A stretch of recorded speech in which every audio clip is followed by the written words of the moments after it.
قابل احترام بھائیوں، دوستوں اور بزرگوں، یہ پرانوں کا مجمع ہے، کام کرنے والوں کا۔ جب اس اعتبار سے میں کچھ اہم باتیں قرآن اور حدیث کی روشنی میں عرض کرتا ہوں۔ سب سے پہلا تو یہ ہے کہ ہم اللہ کا شکر ادا کریں کہ اللہ تعالیٰ نے ہمیں دعوت کے کام پہ لگائے۔ آدمی تنہائی میں بھی اللہ کا شکر ادا کرے کہ ہمیں دعوت کے مبارک کام میں اللہ نے ہم نسبت ہماری رکھی۔ جوڑوں میں جاتے ہیں، مشوروں میں جاتے ہیں، مشورے ہوتے ہیں، اجتماعات میں جاتے ہیں، اللہ رسول کی بات سنتے ہیں۔ یہ نبیوں کا طریقہ رہا ہے شکر کرنے کا۔ نوح علیہ السلام کے بارے میں کہا گیا انہ کان عبدا شکورا، وہ ہمارا شکر کرنے والا بندہ تھا۔ ما یفعل اللہ بعذابکم ان شکرتم وآمنتم وکان اللہ شاکرا علیما۔ اگر تم جو ہے شکر کرو گے اور حقیقی ایمان لاؤ گے تو مجھے عذاب دے کر کیا کرنا ہے تم کو؟ تو سب سے پہلی بنیاد یہ ہے کہ ہم شکر ادا کریں۔ کرو گے انشاءاللہ بھائی؟ اور کبھی اللہ موقع دے تو دو رکعت صلاۃ و شکرانہ بھی پڑھا دو کہ اللہ نے دعوت اور تبلیغ کی مبارک محنت سے ہم سب کو جوڑا۔ مسجد و جماعتیں بیٹھنے کا اللہ توفیق دیتا ہے، مشورے میں آنے کی توفیق دیتا ہے، مشورے میں جانے کی توفیق دیتا ہے۔ یہ اوپر سے اللہ کا نظام چلتا ہے۔ دوسری بات یہ کہ ہم دعوت کا کام کریں صفات کے ساتھ۔ یہ بہت اہم مضمون عرض کر رہا ہوں۔ بغیر صفات کے اگر ہم دعوت کا کام کریں گے تو نیکیاں ملیں گی لیکن نتیجہ مرتب نہیں ہوگا، اور صفات کے ساتھ دعوت کا کام کریں گے تو نیکیاں بھی ملے گی اور رزلٹ بھی نکلے گا، نتیجہ بھی نکلے گا۔ مثال کے طریقے پر نماز ہم پڑھ رہے ہیں بغیر خوشو خوشو کے پڑھی نماز، نیکیاں تو مل گئی اور فرشتے نے لکھ بھی دیا کہ اس نے ظہر کی نماز پڑھ لی، لیکن بغیر خوشو خوشو کے پڑھی ہے نا، تو نماز کا جو نتیجہ ہے مرتب نہیں ہوگا۔ کہ ان الصلاۃ تنہی عن الفحشاء والمنکر، نماز برے کاموں سے بے حیائی سے روکتی ہے، یہ نماز نہیں روکتی۔ کیوں؟ صفت نہیں ہے۔ آدمی حج کرتا ہے، حاجی کبھی بھی فقر نہیں ہوگا، کہ حاجی کبھی بھی فقر نہیں ہوگا، لیکن حج یعنی صفات کے ساتھ کرے، جو اس کے اصول ہیں، جو اس کی ترتیب ہے، وہ اصول مراد نہیں ہے جو ہم نے مرتب کیے ہیں، وہ اصول مراد ہے جو اللہ نے بتائے ہیں۔ یہ اصول دو قسم کے ہوتے ہیں، ایک تو دعوت کے کام کے لیے ہم نے مرتب کیے، پھر منگل کے دن مشورہ ہوگا، پھر جو مسجد جماعت ایسے بیٹھے گی، ہم نے ہماری ترتیب دی کام کی حفاظت کی۔ اور بعض چیزیں وہ ہیں جو اللہ نے آسمانوں سے کہہ کر بھیجی ہمیں آسمانوں پر، وہ تو پٹکی ٹھکی چیز ہے۔ صفات کے ساتھ ہم دعوت کا کام کریں گے۔ میرے والد صاحب رحمۃ اللہ علیہ فرماتے تھے کہ بیٹا اگر صفات کے ساتھ ہم دعوت کا کام کریں گے تو جہاں ہم پہنچ نہیں سکتے وہاں پر بھی اللہ ہدایت کو پھیلا دے گا۔ ہم پہنچ نہیں سکتے، کئی ملک ایسے ہیں کہ ہم نہیں جا سکتے، ہندوستان میں کئی جگہ، تمہارے بنگلور میں کئی گھر ایسے ہیں جہاں پہنچ نہیں سکتے، دیہاتوں میں کئی علاقے ایسے ہیں جہاں ہمارے ساتھی نہیں جا سکتے، لیکن صفات ہیں۔ اور سب سے بڑی صفت کیا ہے بتاؤں؟ ارے بتاؤ تو صحیح، آپ نے بتاؤ۔ قلب سلیم، دل جو ہے دو قسم کے ہوتے ہیں، ایک قلب سلیم اور ایک قلب سقیم۔ قلب سلیم کا مطلب یہ ہے کہ دل صاف ستھرا ہو، یہ قلب سلیم کا مطلب ہے۔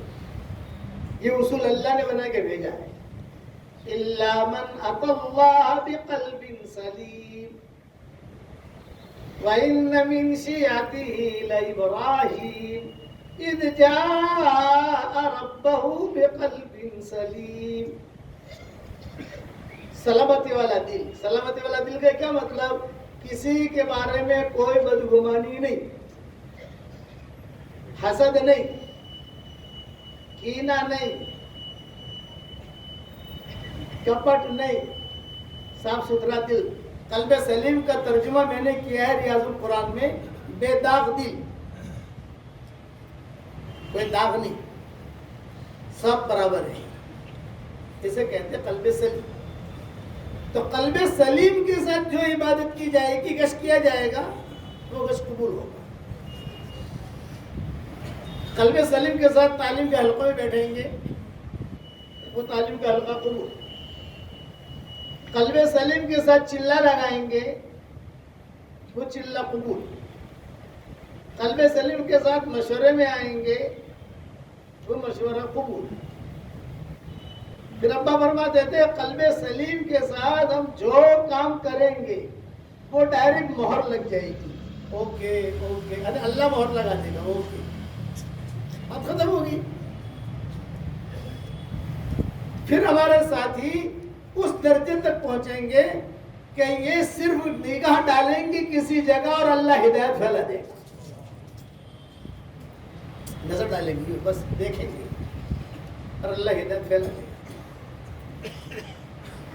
ہماری جماعتیں گزر جائے گی، ہوائی جہاز میں بیٹھ کر گزر جائے گی، فلائٹ میں جہاں جہاں ان کے جہاز گزرے اللہ وہاں بھی ہدایت کو پھیلا دے گا. جہاں جہاں سے بسوں میں گزرے ہمارے ساتھی، اللہ وہاں بھی ہدایت کو پھیلا دے گا. اسے کہتے ہیں قلب سلیم.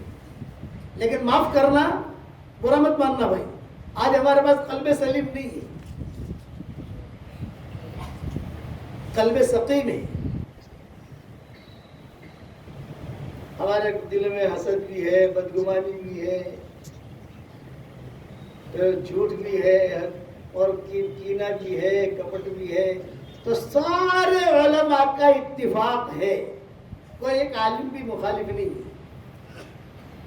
عرب علماء ہو، ہندوستان کے علماء ہو، افریقہ کے علماء ہو، سب کا اتفاق ہے کہ قلب سقیم کے ساتھ جو عبادت کی جائے گی اس عبادت کا ثواب اور نیکی تو ملے گی، لیکن وہ عبادت قبول نہیں ہوگی. نیکیاں ملنا الگ چیز ہے، قبول کرانا الگ چیز ہے. نیکیاں ملنا تو ہمارے شریعت میں بہت آسان ہے.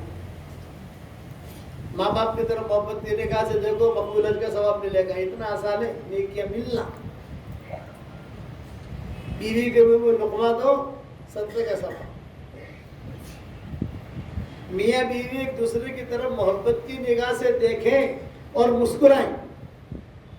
میاں بیوی ایک دوسرے کی طرف محبت کی نگاہ سے دیکھ رہے ہیں اور مسکرا رہے ہیں تو اللہ کو اتنی خوشی ہوتی ہے کہ اللہ بھی مسکراتا ہے. یہ دروازہ، یہ تو بہت آسان ہے ہماری. 10 مرتبہ سورہ اخلاص پڑھو، 10 مرتبہ، جنت میں ایک محل تیار. کتنا آسان ہے. بنگلور میں اتنی دیر میں محل ملتا ہے، ایک جھوپڑا بھی نہیں ملتا. تو نیکیاں ملنا یہ اور نیکی حاصل کرنا یہ تو بہت آسان ہے ہماری شریعت میں. حدیث شریف میں دعا آتی ہے، حضور صلی اللہ علیہ وسلم نے دعا سکھائی اور کئی علماء نے دعائیں لکھی اور فرمایا کہ آدمی ایک مرتبہ وہ دعا پڑھ لے. کتنی مرتبہ بھائی؟ صرف ایک مرتبہ. رسول اللہ صلی اللہ علیہ وسلم فرماتے ہیں کہ اس وقت میں دنیا میں جتنے مسلمان مرد اور عورتیں ہوں گی ان سب کے برابر اللہ اس کے اکاؤنٹ میں نیکیاں داخل کر دے گا. کتنا آسان ہے. وہ دعا آپ کو سکھا دوں بھائی؟ ارے بتاؤ تو سکھا دوں. ہماری فیس ملے گی. آج مجھے بیرون کی تشکیل کرنی ہے جم کر انشاءاللہ، اور یہاں کی بھی تشکیل کرنی ہے، جماعتیں دو گے انشاءاللہ. پڑھو میرے ساتھ، ربنا اغفر لی ولوالدی وللمؤمنین یوم یقوم الحساب. جس نے بھی پڑھا، میں کروڑ مرتبہ قسم کھا کے کہتا ہوں تمہارا سلطان شامل. کہ اس کے اکاؤنٹ میں دنیا میں جتنے مسلمان مرد اور عورتیں ہیں اس وقت میں ان سب کے برابر اس کا کھاتے میں اس کے اکاؤنٹ میں نیکیاں آ گئی. 200 کروڑ نیکیاں آ گئی. یہ میں نیچے اتر کے بات کر رہا ہوں. آخری درجے کی. اور علماء نے کیا لکھا ہے؟ علماء نے لکھا ہے کہ حضور صلی اللہ علیہ وسلم نے تو مومنین مومنات کا کہا ہے. یہ نہیں کہا جب پڑھنے والا پڑھے اس وقت میں. تو وہ بعض علماء کہتے ہیں کہ آدم علیہ السلام سے لے کر قیامت تک جتنے مسلمان انسان اور جنات مرد اور عورتیں آئیں گی ان سب کے برابر نیکیاں ملی. میں نے وہ قول چھوڑ دیا. پھر بعض علماء کہتے ہیں کہ نہیں، حضور صلی اللہ علیہ وسلم نے جب سے یہ حدیث بیان کی اس وقت سے لے کر قیامت تک جتنے مسلمان انسان جنات مرد عورتیں آئیں گی، جناتنے جنات جو بھی مرد ان سب کے برابر. میں نے وہ قول بھی چھوڑ دیا.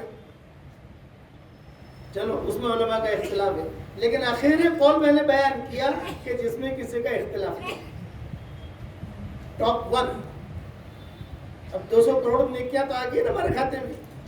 یہ اتنا آسان ہے، ہمارا دین بھی اتنا آسان ہے. مشکل کا ہے قبول کرنا، یہ مشکل ہے. کیوں کہ قلب سقیم کے ساتھ، بیمار دل کے ساتھ اللہ نیکیاں قبول نہیں کرتا. اللہ اس کو پھینک دیتا ہے کہ بھائی قبول نہیں کروں گا. لے لو فرشتہ لکھ لو، اس کا ثواب لکھ لو. قبول کس کا کرے گا؟ ایک ہی اصول ہے اللہ کا، انما يتقبل اللہ من المتقین. ہم تقوی والوں کا قبول کرتے ہیں. اس لیے اب اللہ تعالیٰ سے روزانہ دعا مانگو، اے اللہ ہم سب کو تو قلب سلیم عطا فرما اور قلب سقیم سے ہماری حفاظت فرما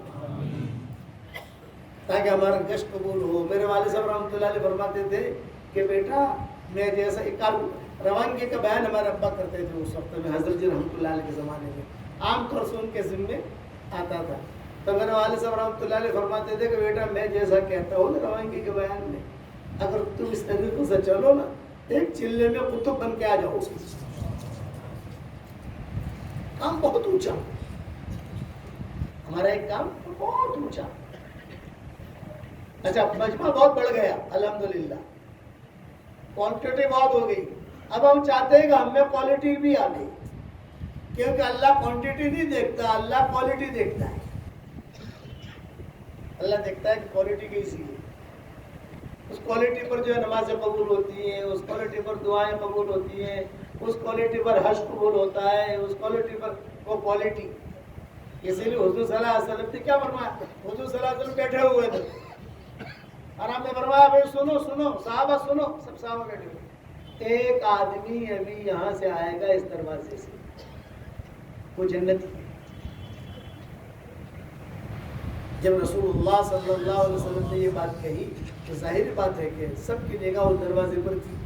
کون آتا ہے کون آتا ہے کون آتا ہے. ایک صحابی آئے، ان کا نام تھا سعد بن ابی وقاص. ہاتھ میں جوتے پکڑے ہوئے، جوتے ایک طرف رکھے اور مجلس میں آ کر بیٹھ گئے. تو صحابہ سمجھ گئے کہ یہ ہیں جنتی. حضور نے فرمایا جنتی ہے. دوسرے دن مجلس ہوئی، آپ نے فرمایا بھائی سنو سنو سنو سنو، ایک آدمی آئے گا اس دروازے سے، وہ جنتی ہے. دوسرے دن بھی سعد بن ابی وقاص آئے، 2 مرتبہ ہو گیا.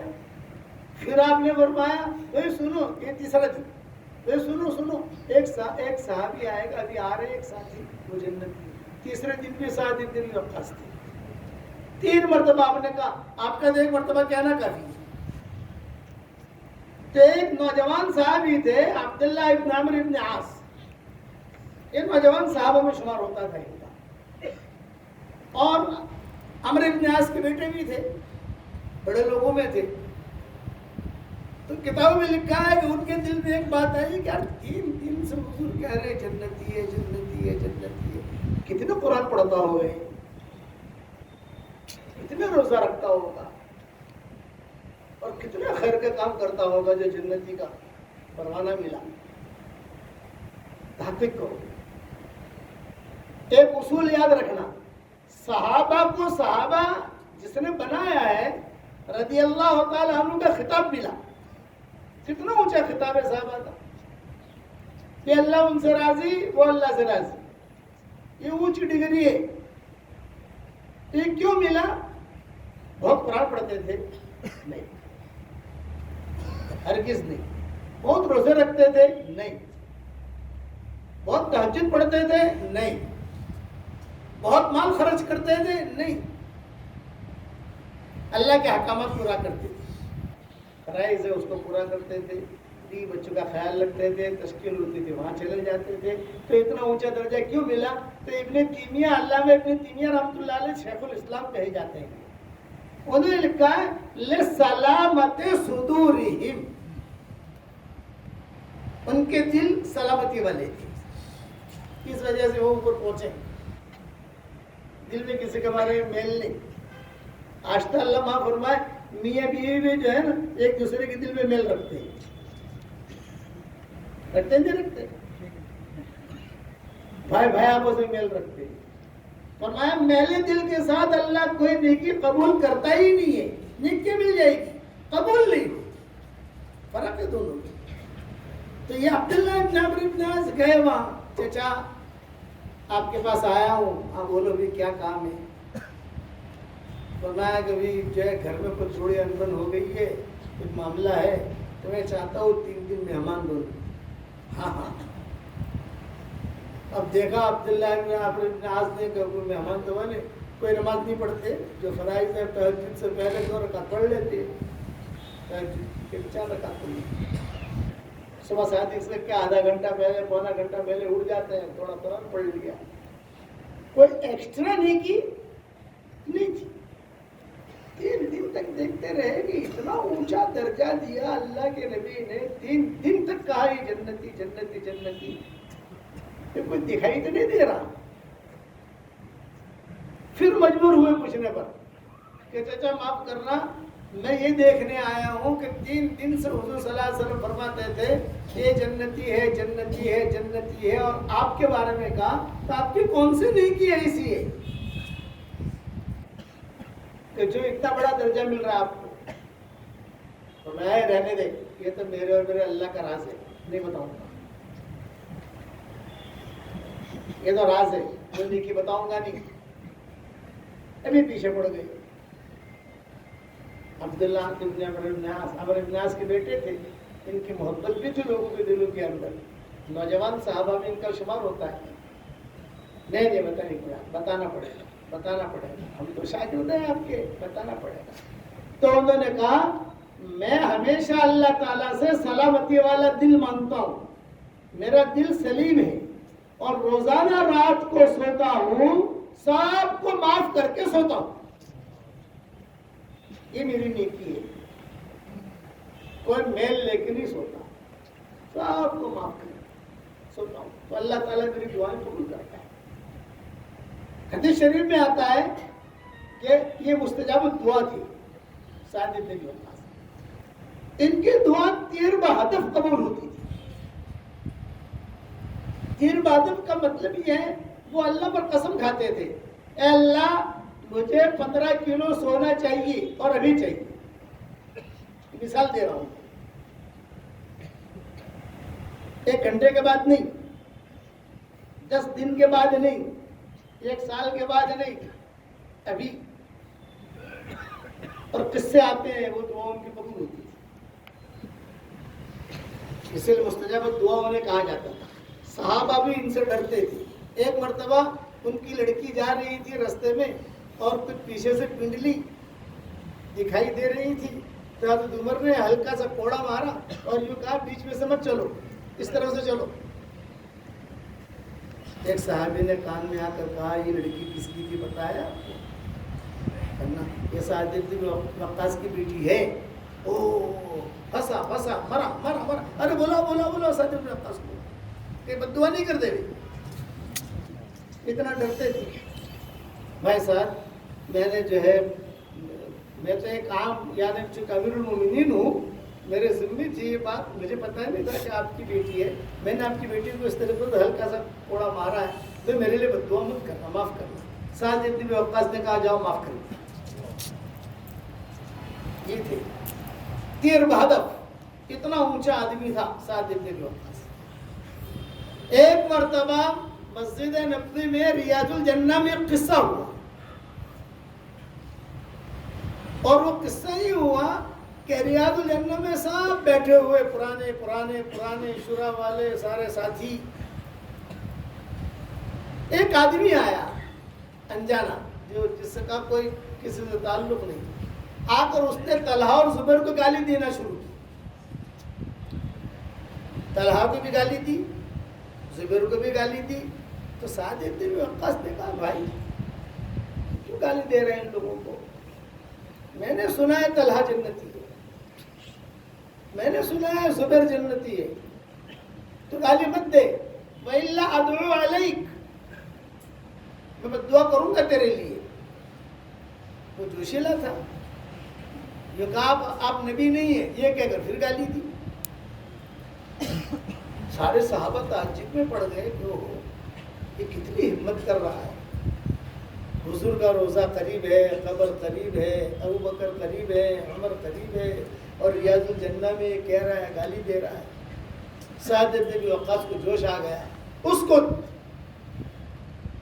وَإِلَّا أَدْعُو عَلَيْكَ، خاموش رہے ورنہ میں دعا کروں گا تیرے لیے. تو وہ دیوی نے کہا انت لست نبی، آپ نبی نہیں ہیں. کیا کہہ کر تیسری مرتبہ گالی دی. تو سعد ابن ابی وقاص نے ہاتھ اٹھائے، اللہم اہلکہ الآن.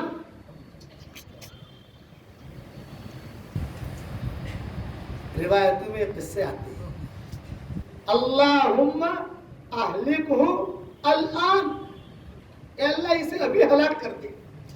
جب یہ جملہ صحابہ نے سنا تو سب بھاگنے لگے. پتہ نہیں دعا تو اس کی قبول ہوتی ہے، اس کی دعا بھی قبول ہوتی ہے، اس کی بد دعا بھی قبول ہوتی ہے. ایک صحابی یہاں بھاگا، ایک یہاں بھاگا، ایک یہاں بھاگا. اور جو خواتین تھی وہ خواتین بھی بھاگی. سب کے ذہنوں میں کیا یا تو چھت گرے گی، یہ ریاض الجنہ میں زلزلہ آئے گا، یا کوئی سانپ آئے گا، یا کوئی شیر آئے گا. یہ مرے گا صحیح، جیے گا نہیں. تو کتابوں میں لکھا ہے کہ باب السلام، یہ باب السلام جو ہے لیکن مدینہ منورہ میں دروازہ، یہ بہت پرانے دروازوں میں سے دروازہ ہے. وہاں پر ہی سلمہ رہتی تھی. سلمہ کے قصہ میں بہت مرتبہ بیان کر چکا ہوں. یہ عبد المطلب کی والدہ تھی سلمہ، ان کا مکان وہی بلی نجار وہی رہتی تھی. اور آج کل جو باب البقیع ہے وہاں اب وہی بنساری کا مکان تھا. اسی لیے حکومت نے جو جتنی بھی حکومتیں آئیں مدینہ منورہ میں عمر آئے تو باب السلام اور باب البقیع، باب البقیع تو اب بنا، بات پہلے تو تھا نہیں. یہ دو دروازے، دو جگہ انہوں نے متعین کر دی. اور ساری حکومتوں نے آپس میں اتفاق کر کے یہ بات ایگریمنٹ میں طے کر لی، مسجد نبوی جتنی بڑھانی ہو، آگے پیچھے جو کرنا ہے حکومت کے اختیار ہے، لیکن یہ جگہ سے لے کر یہ جگہ تک اسے کوئی چھیڑے نہیں، کیونکہ حضور کے زمانے کی یہ جگہ ہے. تو جس کے دونوں دروازے چلے آ رہے ہیں. باب البقیع بنا ہے. پہلے تو یہ کہ باب السلام سے لوگ داخل ہوتے تھے اور روزہ السلام پڑھ کر باب السلام سے ہی واپس چلے جاتے تھے. لیکن جب شیخ عبد الرحمن سدیس ذمہ دار بنے تو اللہ نے ان کے دل میں ڈالی. انہوں نے کہا کہ بھیڑ بھاڑ بہت ہوتی ہے، پہلے تو عورتیں بھی ہوتی تھیں وہاں. انہوں نے باب السلام سے داخل کر دیا اور باب البقیع سے نکال دیا. سب بھیڑ بھاڑ میں کم ہو گیا، معاملہ کم ہو گیا. عورتوں کے لیے دوسری ترتیب بنا دی اور امام کو جو ہے حضور کے مسلح پر کھڑا کر. یہ باب السلام. تو باب السلام سلمہ کا قصہ بھی بہت عجیب ہے، انشاءاللہ کبھی سنائیں گے. باب السلام پر جو سلمہ رہتی تھی، اب حضور صلی اللہ علیہ وسلم کی پردہ یا حضور صلی اللہ علیہ وسلم کی دادی عبد المطلب کی ماں، یہ عبد المطلب کی ماں تھی سلمہ. بعد میں عبد المطلب پیدا ہوئے اس سے، اور ہشام جو ہے وہ سارے قصے بہت لمبے ہیں. تو وہاں سے ایک اونٹنی ہے ناقہ مجنونہ، اونٹنی. اس لیے حدیث شریف میں دعا پناہ مانگی گئی، اللہم انی اعوذ بک من بعیر السعور. اے اللہ مجنون جو اونٹنی ہو میں اس سے پناہ مانگتا ہوں کہ مجنون جو اونٹنی ہوتی ہے، جو اونٹنی پاگل ہو جاوے وہ کود دیکھتی نہیں ہے. اللہم انی اعوذ بک من السیل واعوذ بک من البعیر السعول، اے اللہ میں سیلاب کے پانی سے پناہ مانگتا ہوں کہ سیلاب کا پانی اندھا ہوتا ہے. سیلاب کا پانی جو اندھا ہوتا ہے، دائیں بائیں دائیں بائیں کہاں جا رہا ہے اسے کچھ پتہ نہیں، کہ پناہ مانگی گئی. اور ناقہ مجنونہ سے بھی پناہ مانگی گئی.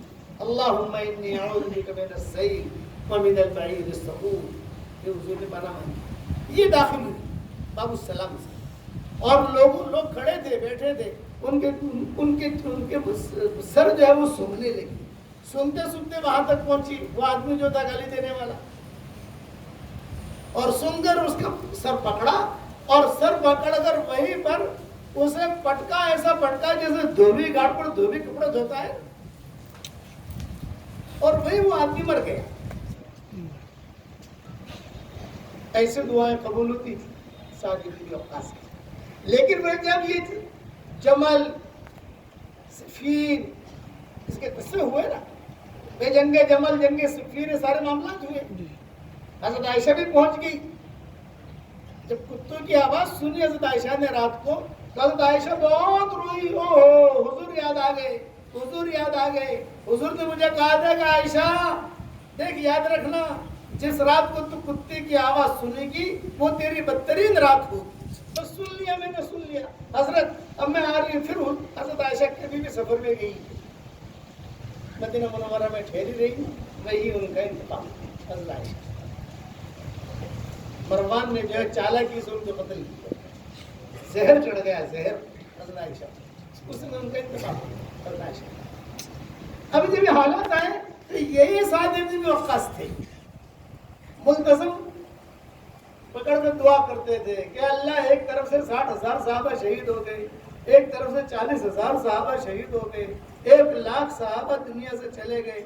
اے اللہ ہماری حالت مسلم دو آدمی ہے، وہ تو ریاض الجنہ تھا، یہ تو ملتزم ہے. ایک اور قبول ہونے کی دعا ہے، جگہ ہے، دعا مانگتے تھے تو آواز آتی تھی قلب سلیم پیدا کرو پھر دعا قبول ہو. سلامتی والا دن الا من اتى الله بقلب سلیم، یہ اللہ سے مانگے آدمی. میرے والد صاحب رحمۃ اللہ علیہ کہتے تھے کہ مانگنا بھی پڑے گا اور محنت بھی کرنی پڑے گی. اپنا دل پاک، اس لیے کہ اس کا دل کا تعلق جو ہے اس کا عرش سے، عرشی، باقی بدن فرشی. محبتیں ہوں آپس میں، ساتھیوں کا اکرام، ساتھیوں کا احترام، مزاج کے خلاف تو ہوگا ہی ہوگا. ابا فرماتے تھے یہ تو پتا مارو کام ہے، مزاج کے خلاف تو ہوگا ہی ہوگا. ہم جب جماعت میں چلتے تھے نا بہت پہلے، چلے کی جماعتیں لے کر، تو 1,000 روپے میں چلہ پورا کرنا ہے. میواتی ہوتے تھے ہمارے ساتھ، حیدرآباد کا بوڑھا ہے، بنگلور کا بوڑھا ہے، اور جماعت بن گئی. بھائی ان کو جو ہے جماعت میں لے جاؤ. اب جماعت چلانا کوئی آسان ہے؟ 4 بڑے میاں تھے جو چائے نہیں پیتے تھے، اور باقی سارے ساتھی چائے پیتے تھے. تو جب ہم لوگ چائے پیوے تو دونوں 4 بڑے میاں کھڑے ہو جاوے، ہم لوگوں نے چائے نہیں پی، ہمارے پیسے واپس کرو.